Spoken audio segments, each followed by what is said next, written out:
Welcome back to the Comfort Food Haven. We're making baked French toast. Hat tip and shout out to myfridgefood.com via Pinterest. Don't forget, I always give you a little notes app that you could take to the store, screenshot right here your ingredients. I love to make this staple for brunch or breakfast to prepare ahead of time for my family or if I'm having friends over and you need a large dish to feed a lot of people without standing at the stove and making single batches of French toast, then this recipe is definitely for you. Let's make it.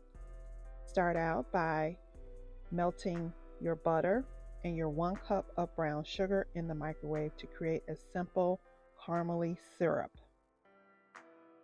30 to 45 seconds in the microwave is all you're going to need to create your caramel sauce, so just keep an eye on it. And then meanwhile, we're going to start our French toast batter, which is made up of 4 eggs, 1.5 cups of milk, and vanilla extract. And for a bonus tip, I love to use a little bit of flavored coffee creamer. You could substitute up to like a 1/2 cup of that if you prefer. You can use plant-based milk if that's your gig. And also you can use different types of bread.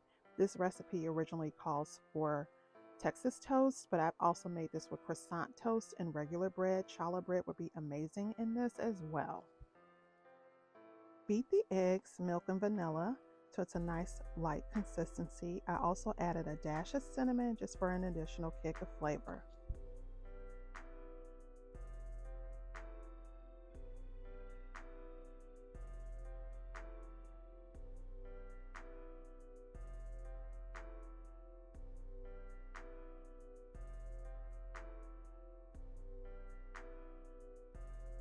That caramel sauce is a little bit granular starting out, but I promise keep whisking away and it's going to yield a beautiful, buttery, gorgeous glaze. Look at that caramel sauce, honey. We could just make us some caramel candy and stop the recipe right here. But that's essentially how it's going to turn out if you just keep giving it a nice little stir. This is from a different batch that I made for like New Year's Day. I took my mom some because she needed to have some of this too. This is the coffee creamer I had on hand in my fridge, and I added just a sliver of it, as you can see. Get your 9 by 13 casserole. Go ahead and line up that dish with that beautiful caramel glaze. And then after that, we are going to add our Texas toast, the first layer.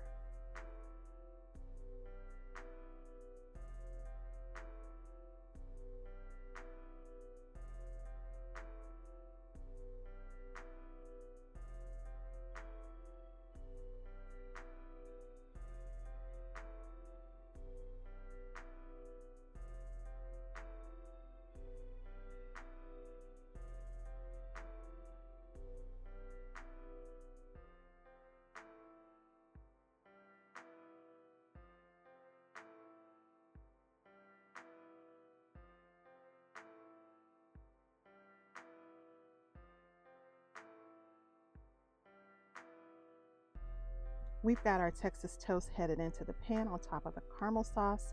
And then for the odd pieces, if you have some empty gaps, cut the bread in half and just fill it in on the sides. It doesn't have to be super glamorous and cute, but it's going to turn out delicious either way. The end breads make a fantastic addition. Don't throw away your end breads. Put it in this dish. And then so you're going to go ahead and add your egg mixture on top of that. Then it's time to line up the pan with another layer of your Texas toast. What I like to do at the end of this is sprinkle a little bit more cinnamon on top. This is our final layer of the egg wash or the egg batter going in. And as I mentioned before, cinnamon does a body good. Right at the end of this, on top, cover it with foil. We're putting it in our oven to bake for 45 minutes in total. But the first 30 minutes, you're going to want that covered. Serve up with some fresh whipped cream on the side if you prefer. Powdered sugar goes nicely on this, as well as regular traditional maple syrup or some fresh fruit if you're keeping it just a little bit healthier. I know it's butter, sugar, and all the things. But baby, this is the baked French toast. This is how it came out. This is the one dish my family can all unanimously agree on.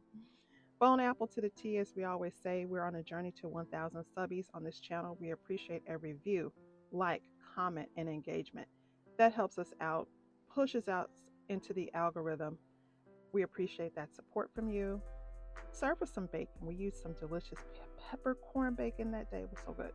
Thanks for watching the Comfort Food Haven and how we make our oven baked French toast.